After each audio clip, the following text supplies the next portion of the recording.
gente, tudo bom? Eu sou a Fernanda Medeiros, estou aqui hoje com o Jerônimo Roveda para a gente conversar mais um desses nossos programas do EPRAC+, esse conteúdo em período, em época de pandemia. E hoje a gente está aqui com um cara super especial para nós, que é o professor Tiago Breyer. O professor Tiago Breyer é sócio da LegalMap, mas assim, ele tem um currículo imenso, ele dá aula em vários cursos de pós-graduação aqui no Rio Grande do Sul, ele faz gestão jurídica empresarial de escritórios de advocacia, ele trabalha a gestão com as empresas, então ele tem um currículo gigantesco, super bacana, mas ele é mega modesto, né? Então ele, né, para a apresentação ser bem curtinha, mas realmente não dá, porque o professor Tiago, ele realmente é super bem preparado e super bem conhecido no que faz, e vai conversar um pouquinho com a gente sobre negociação. Então, muito obrigado, Tiago, por aceitar. Eu que agradeço. Dessa nossa conversa, né? E passo a palavra aí para ti, Jerônimo. Olá, tudo bom, Tiago? Fernanda, eu acho que faltou o principal do currículo do Tiago aí. O mais importante, pelo menos para nós, é que o Tiago é o grande responsável por ter nos colocado junto, né? É verdade, o nosso padrinho. Isso, ter nos unido nesse caminho. Então, assim, acho que o mais importante do currículo do Tiago para nós é isso. Ou é a culpa, né, Jerônimo? A gente pode pedir isso também, né? Ele é responsável por isso, tanto para o bem quanto para o mal, né? Pelo mal. O Tiago é um grande amigo, eu tenho uma super admiração por ele. Ele foi meu professor no meu LLM.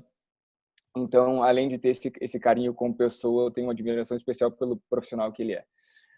Tiago, a gente vem conversando nesses últimos dias aí sobre as formas alternativas ou adequadas de solução de conflitos. E a gente já conversou com algumas pessoas sobre isso e eu acho que uma das grandes discussões que é uma linha mestra que a gente vem traçando aí nesses dias é o seguinte: é esse novo papel, essa nova mentalidade do advogado, como eu gosto de falar, esse novo mindset, né? E fazer com que haja essa conexão desse pensamento novo com as pessoas. E para demonstrar que eu sou muito teu amigo, eu acho que assisti 2 lives tuas em menos de 12 horas. E algumas coisas me chamaram muita atenção no que foi dito. Ontem, por exemplo, tu estava conversando e tu disseste o seguinte: se tu tem só o martelo, tudo vira prego, né? Que eu acho que tu falou sobre os cursos de negociação. Então, assim, não adianta tu ter só uma ferramenta, né? Senão o outro ferramental vai ser dispensado e a gente usa isso para todos os problemas. E é o que a gente fala, né? A gente precisa achar a melhor solução para cada tipo de conflito. E por isso que tu está aqui hoje, quero que tu fale um pouco sobre negociação. E eu tenho uma outra frase que foi dita ontem, que assim, onde há pessoas, há interesses. E a negociação tem muito disso, né? Saber o real interesse e entender o interesse legítimo das pessoas para se chegar a um denominador comum. A palavra está contigo, meu amigo. Obrigado pelas palavras de ambos. E para mim foi o maior privilégio conhecer o Jerônimo e, através do Jerônimo, a Fernanda. E as palavras de vocês pela bondade do coração de vocês. Então, esse é o meu recado inicial que eu tenho. O que tu comentaste, Jerônimo, é fundamental. O que eu falo, e a gente sabe na formação, pessoas fazem negócios com pessoas. O que nós estamos vivenciando hoje é a tecnologia permitindo, inclusive, a aproximação das pessoas. Então, que as pessoas possam fazer negócios. O que nós temos que vivenciar é o direito em si, ele tem as suas vertentes, né? No caso, por exemplo, de vocês, o meio ambiente. Só que ele, mais do que nunca, ele não se encerra na atividade principal, que é o direito, o meio ambiente. Mas, a partir do momento que eu entendo o direito ambiental, qual a necessidade que a sociedade, qual a necessidade que as pessoas, qual a necessidade que nós temos de nos utilizarmos do conhecimento do direito ambiental para entregar valor. E aí eu só consigo fazer isso complementando o meu conhecimento jurídico com outras atividades, com outras habilidades, que é o que está se falando muito. Vou só fazer o ponto de inflexão aqui. Vocês falam muito de dispute board, ou seja, vocês acabam se utilizando de uma ferramenta moderna de solução de conflitos, ou até do avoid conflitos, né, de evitar-se conflitos, ou seja, de pensar no negócio mais de pensar no direito, e através dessa ferramenta, vocês levam o melhor do conhecimento jurídico. Ou seja, vocês acabam criando uma estrada para que verdadeiramente o conhecimento jurídico possa atingir os seus objetivos. Eu acho que essa é a grande mudança que nós estamos vivenciando e que acabou ganhando luz. E a gente tem sempre esses cuidados, a gente tem falado, né? Ninguém teve a pandemia e a gente, obviamente, ninguém gostou, não é bom, mas algumas coisas a gente tem que buscar de bom de tudo que aconteceu. E eu acho que esse é um caminho, né? Então, o dispute board que vocês usam. Só que aí a gente tem que enxergar algumas coisas. Como que eu me habilito para isso? Então, eu sempre falo que a base de tudo isso é comunicação e negociação. Por quê? O que a gente quer no topo da pirâmide é ter a excelência profissional. O que é a excelência profissional? É a inovação, é a solução de conflitos, é ser um advogado centrado no ser humano, ser um advogado, ser um profissional centrado no seu cliente. E aí eu tenho a base do meu conhecimento jurídico e a pirâmide e o topo da pirâmide, que é onde eu quero chegar para entregar a excelência profissional. E eu tenho que fazer o quê? Eu tenho que me desenvolver e colocar habilidades no meio da pirâmide para que eu consiga chegar lá. Então, primeira questão é como que eu me comunico? O que eu quero entregar? E essa passa a ser, nos dias de hoje, a grande transformação para o advogado. Se a gente estiver enxergando o novo advogado frente a todos esses métodos novos, ou não novos, mas que estão cada dia ganhando mais luz de solução de conflitos, a gente tem que entender que o advogado antigamente comunicava quem ele era e o que ele fazia. E hoje o advogado tem que comunicar que valor que ele entrega pelo cliente, como que ele atende a necessidade pelo cliente e como que ele resolve os problemas do cliente. Ou seja, eu mudo o meu mindset, que foi que tu comentasse. Eu tenho que ter essa mudança do mindset. O que eu sei é para mim e para o meu cliente eu tenho que dar a solução através do meu conhecimento.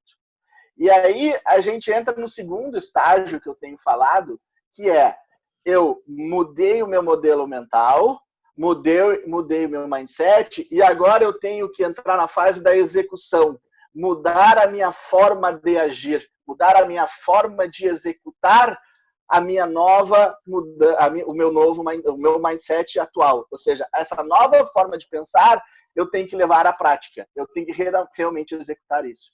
Então, quando a gente fala de comunicação e negociação, é isso que vocês estão fazendo, que é o EPRAC, tá? Por exemplo, o EPRAC+, está fazendo.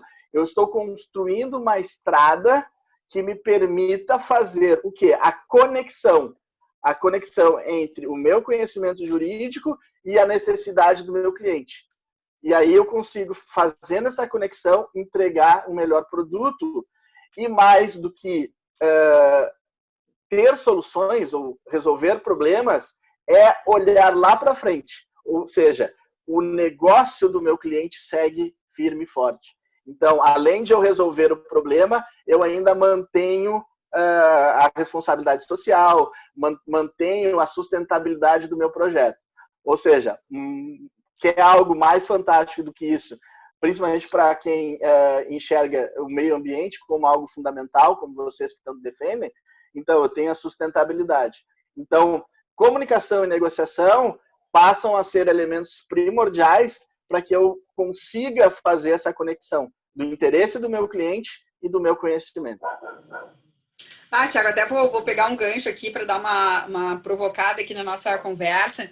Tu tocou ali em dois temas que, para a gente, acaba atuando na área ambiental, não sei se em razão da própria natureza do direito envolvido, né? Essa coisa de mudar o pensamento para a solução né, do problema, né? Focado, centrado no ser humano, traz um conceito que a gente tem batido bastante na escola, que é a questão da empatia, né? Normalmente, o que a gente está acostumado a ver, né? O problema é do fulano, então um problema não é, né? Eu fui contratado para arrumar isso, mas eu não me envolvo com aquela pessoa, né? E a gente tem observado cada vez mais isso, né? Essa necessidade da gente conseguir enxergar no próximo, que a hora que eu consigo me colocar no lugar dele, eu vou pensar para ele a melhor forma de solução, porque eu vou estar envolvida naquele procedimento. Mas, ao mesmo tempo, ele observa que, que a gente está tentando ter essa girada, né? Esse movimento, né? Para isso, e às vezes está faltando, né? Formação mesmo para as pessoas. Né? Temos que capacitar, a gente tem que pensar num advogado, né? 28 milhões de 20, né? Então a gente já tem 4.0, 5.0, 10.0, sei lá qual é a versão que nós estamos hoje, né?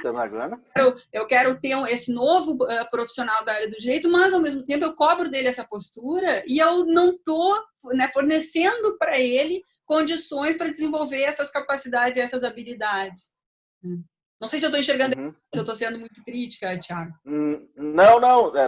Se tu está sendo crítica, tu vem ao encontro do que eu acredito. A crítica é exatamente essa. Por quê?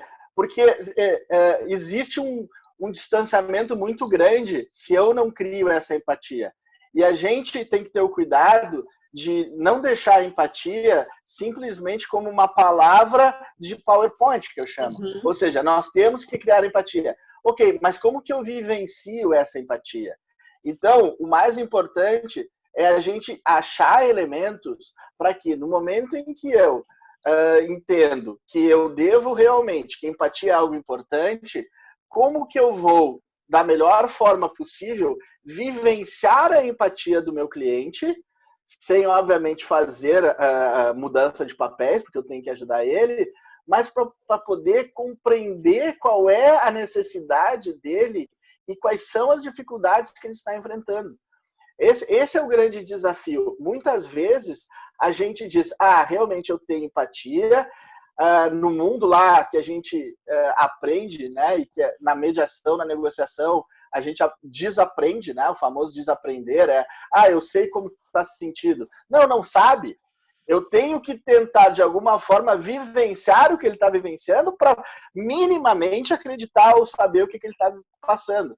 Porque, por mais que eu saiba, alguém botou um prego na mão, eu não estou sentindo a dor daquele prego. Se alguém que está fazendo uma maratona com a bolha, eu sei, poxa, eu já tive bolha, eu já sei, mas tu não vivenciou uma maratona com aquela bolha. Como que eu vou... eu sei, não sabe. Eu tenho que, de alguma forma, buscar me aproximar para ter a melhor vivência daquilo que está acontecendo. Isso é muito... Se a gente olhar, a gente olha a ficção às vezes traz muito isso, e a gente nem se dá conta. Tempos atrás eu assisti um filme que estava fazendo a análise de um acidente aéreo. E a análise do acidente aéreo era que um dos copilotos, tinha derrubado café. E eles não tinham achado de jeito nenhum a solução. E aí eles, então vamos arriscar. E um queria pilotar o avião e botar um saco de areia no lugar do outro. E aí, para proteger, porque tinha perigo e coisa e tal. E aí a colega olhou para ele e disse assim, um saco de areia não derruba café. Ou seja, eu tinha que buscar o limite, o que eles estavam vivenciando, porque, de certa forma, isso que é empatia. Como é que eu vivenciei o sentimento das pessoas? Como é que eu vivencio o que elas estão sofrendo? Então, se colocar no lugar do outro, às vezes é quase que cruzar uma linha. Por quê? Porque eu tenho que realmente vivenciar essas questões. E se a gente for falar no ambiente em questões de meio ambiente, é a sustentabilidade.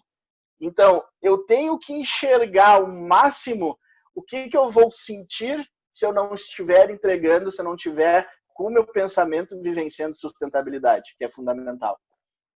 Thiago, agora eu vou pegar assim, que na verdade assim, que a porcaria que dá vontade de a gente passar conversando. É verdade, eu me emociono. Mas tu trouxe um outro ponto que eu acho que é nevrálgico para essa discussão, que tu falou o seguinte, sem mudança de papel. Isso é algo que é muito difícil e, de fato, a gente precisa de um guia na hora de fazer essa virada, né? Porque ter empatia significa que eu consigo me colocar no lugar do outro, mas eu tenho que saber que eu não sou o outro, né? Perfeito. Mas, como um exercício, isso é difícil, né? Para tu conseguir prestar esse serviço, compreendendo o outro e ao mesmo tempo entendendo que não é ele, não é para vestir as dores e se colocar totalmente no lugar, né? É para conseguir entender o que ele está sentindo para solucionar, porque senão vão ser duas pessoas em crise, né? Isso é fundamental.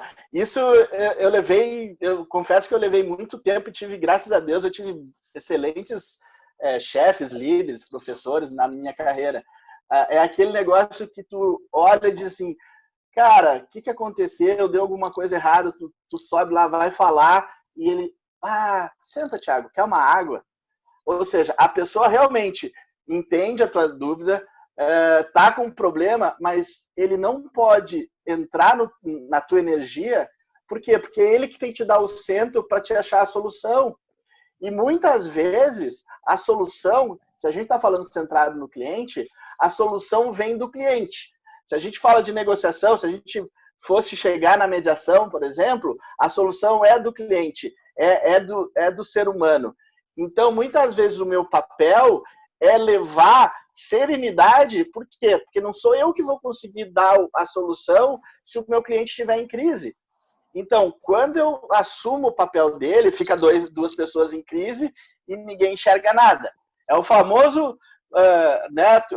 Vou fazer uma apresentação, eu sou do tempo antigo lá, né? Vou fazer uma apresentação, levei um pendrive. Deixei o pendrive em cima da mesa, chegou na minha hora, quebrei o pendrive. Entro em crise. Se a pessoa que estiver do meu lado entrar em crise, ninguém vai enxergar o pendrive. E, na verdade, ele está ali do lado, né? Então, é esse tipo que a gente tem que... Então, o que a pessoa faz? Calma. Tu chegou aqui, tu estava calmo, tu lembra de estar com o pendrive na mão, tu colocou ele aonde? Ou seja, o que a pessoa tem que entender é, eu entendo o teu momento, eu crio a empatia, mas eu mantenho a serenidade e entrego serenidade para que a solução possa chegar. Então, esse é o fundamental quando a gente fala dessa empatia. Thiago, vamos fazer uma relação disso agora que tem tudo a ver com comunicação não violenta, né? Manutenção das relações jurídicas e negociação. Né? Qual a importância dessa comunicação não violenta para buscar o fim específico que é a manutenção das relações jurídicas por meio da negociação? Tu tocou num papel que é fundamental em todas as relações. Primeiro, se eu estou falando de relações mais pessoais, relações de direito de família, sucessões, isso digamos assim, eu acho que é um dos pilares para que eu tenha sucesso e para que eu possa levar as coisas adiante. Se eu estou falando no ambiente empresarial, é um dos pilares para que eu não consiga ruptura. Uma das primeiras coisas que eu falo em negociação, e eu sempre eu falo de um segundo livro do Bill Ury. O primeiro todo mundo fala é como chegar ao sim, né? Mas o segundo é o poder do não positivo que eu falo e que eu gosto muito. Eu digo, a primeira coisa que nós temos quando a gente senta numa mesa de negociação é que as pessoas não se levantem da mesa. Então, o primeiro objetivo é que as pessoas não digam assim, beleza, então eu vou embora. Não gostei do que tu me falasse. Então, a comunicação não violenta serve para isso. O exemplo foi exatamente isso. Se eu começo assim, eu sei como tu se sente, ou seja, se eu acabo muitas vezes dando valida para sentimentos ruins, eu acabo criando um ambiente que as pessoas não vão se sentir confortáveis e é o que eu digo, elas saem da mesa. Agora, se eu crio um ambiente onde mesmo em assuntos delicados, a comunicação leva para um sentimento positivo, um sentimento de que é possível a gente passar por esse momento, as pessoas permanecem na mesa. E quanto mais tempo elas permanecem na mesa, mais chance nós temos de buscar uma solução que seja interessante. Por quê? Porque mais tempo a gente vai estar conversando. Então, quando eu falo nas minhas aulas, assim, a primeira questão é, qual é o primeiro objetivo? Criar uma relação de confiança, criar empatia, para que as pessoas se sintam confortáveis na mesa. Então, é isso que eu disse. Eu não tenho que dizer como é que tu... Dizendo assim, realmente é ruim isso que fulano fez, né? Ou seja, se eu dou guarida para sentimentos ruins. Então, eu tenho que ter elementos de comunicação que mesmo no momento ruim, ela possa sentir que vai transparecer isso. E eu vou conseguir começar a criar um ambiente de satisfação. Então, eu já não vou precisar bater na mesa, eu vou ter a relação de confiança, eu crio um dos pilares que é escuta ativa, ou seja, no momento que eu tenho essa comunicação, as pessoas passam. Então, veja que a gente está falando uma palavrinha que tudo são conexões. Então, se eu trabalho essas conexões, eu vou criando uma jornada. Então, a comunicação não violenta, para mim, tem um livro, né, famoso, e as formas de perguntas, de criar relacionamento, de empatia, de estabelecer realmente uma conexão antes de ir para a questão propriamente dita, é fundamental. Por quê? Se a pessoa sabe como eu me comunico de forma correta, se ela sabe que eu estou em busca do melhor, que ela sabe que, mesmo que em determinado momento eu discorde, mas que é uma discordância pelo negócio, ela vai continuar na mesa. E invariavelmente nós vamos chegar a um resultado positivo. E eu acho que tem muito disso, né, Thiago, que é mudar um pouco esse paradigma, esse entendimento que muitas pessoas têm de uma noção pejorativa da negociação, né, que parece que o negociador é um cara malandro, é um cara mais esperto, e é o contrário disso, né? O negociador tem que ser um cara empático e colaborativo nesse momento. Eu gosto de falar a diferença do malandro ou bom de papo, né? Que diz lá assim, eu sou bom de papo, eu consigo fazer o coisa. A negociação, ela parte da premissa de uma relação de confiança. Senão, eu estou praticamente tratando já uma disputa. Né? Então, eu até posso seguir lá adiante, mas sempre com disputa. Eu posso chegar num acordo? Posso. Provavelmente, quando a gente fala isso, provavelmente, quando descobrir-se tudo que aconteceu e a forma como se chegou num acordo, dificilmente essas duas pessoas vão negociar novamente, porque elas não vão mais ter relação de confiança e uma delas jamais vai querer negociar com aquela pessoa novamente. Ao contrário, quando a gente tem negócios que diz, poxa, fulano que é o advogado, sensacional, a outra parte está muito bem assessorada, tem um belo advogado e a gente tem chances, por quê? Porque é uma pessoa de respeito. Ou seja, aí a gente entra, se a gente for entrar nas formas que a gente usa de solução de conflitos para a carreira do novo advogado, é como eu crio a reputação, é como eu crio a jornada, né? Eu posso dizer, fulano é um defensor lá de determinadas causas. Poxa, mas ele é extremamente correto, é um cara bacana de sentar, um cara bacana de conversar, é um cara técnico, é alguém que apresenta coisas bacanas, né? Eu acho que essa é a jornada. E eu acho que esse papel dessas soluções alternativas, das soluções adequadas, seja qual for ela, negociação, mediação, que é a manutenção das relações, que é o fim, é um fim maravilhoso, esse que é a manutenção das relações, gera justamente essa credibilidade, né? Tu traz isso, tu prospera, na verdade. Quando tu mantém as relações, tu prospera. E nós temos um exemplo super singelo, mas que as pessoas às vezes não se dão conta, que o Mercado Livre se tornou hoje a maior rede de vendas na internet. Não é porque ele é a melhor loja, ou vende os melhores produtos, ou tem menor preço, porque ele é que melhor soluciona os problemas. Então, tu sabe, quando tu contrata o Mercado Livre, pode ser que dê algum problema, mas tu sabe que vai ser resolvido. Olha só o insight que tu me desse agora. Mais do que isso, vou trazer para o business de vocês. Meio ambiente. Se a gente for olhar a negociação, eu tenho posição e interesse. Então, eu posso defender o meio ambiente como uma posição minha. Eu defendo o meio ambiente, então eu estudei, eu vou lá e trabalho o meio ambiente porque é uma posição que eu tenho. Ou eu posso me utilizar do dispute board, levar o meio ambiente para dentro das empresas e o meio ambiente, em vez de ser uma posição minha, passar a ser o interesse das companhias, porque elas já sabem que existe o interesse do meio ambiente. Então, elas dizem assim, bom, então, por que vai ser uma posição de alguém e não pode ser o interesse de alguém? Então, veja como se utilizar desses métodos potencializa o conhecimento. Porque o meio ambiente deixou de ser, eu sei que é posição do Jerônimo e da Fernanda algum posicionamento. Não é posição deles, é interesse da sociedade. E se eu sei disso como construtora, se eu sei disso como empresa, eu vou incorporar isso ao meu negócio. Agora, se eu só me utilizar do direito como regra, eu provavelmente eu vou ter uma questão de posição e não de interesses. Então, o quanto potencializa o que vocês estão construindo ao ter algo de solução de conflitos, de ter de negociação, de dispute board. Por quê? Porque eu estou expandindo conhecimento, mais do que levando uma posição. Maravilha. E acho que, Thiago, assim, até já para ir encerrando, para não te perturbar, duas coisas que eu agora te ouvindo falar, e até ali, né, as colocações ali do Jerônimo, acho que dois momentos importantes e que daí enxergo pessoa, né, como tu, assim, um dos grandes responsáveis por provocar isso, né, no cenário. Esse advogado, esse novo advogado num comportamento não belicoso, né?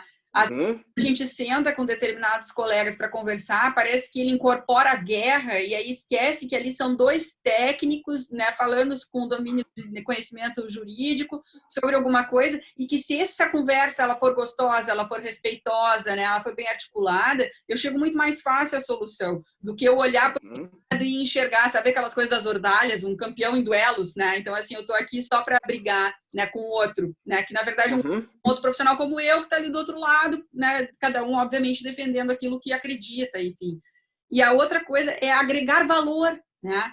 Como essa relação, ela pode estar... Tu está trazendo a questão ambiental, ali, como exemplo para a gente ali no dever. Como isso pode agregar valor, né? Não a figura da empresa, a imagem do empreendedor. Isso, né? Isso. O que segue adiante, né? Então, vamos lá. Criei reputação, isso passou a ser interesse da empresa, isso incorporou a empresa, isso entrou lá na missão, visão e valores, ou no propósito, está inserido no programa de ética e integridade, está inserido no compliance. O que aconteceu? É um diferencial competitivo.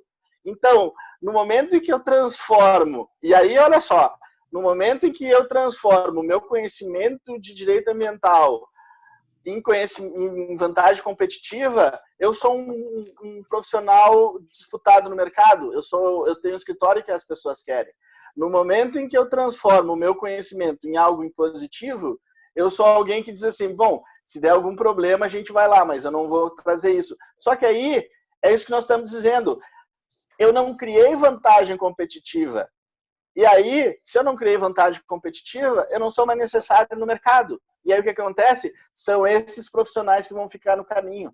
E aí não vão ficar no caminho por conta da tecnologia.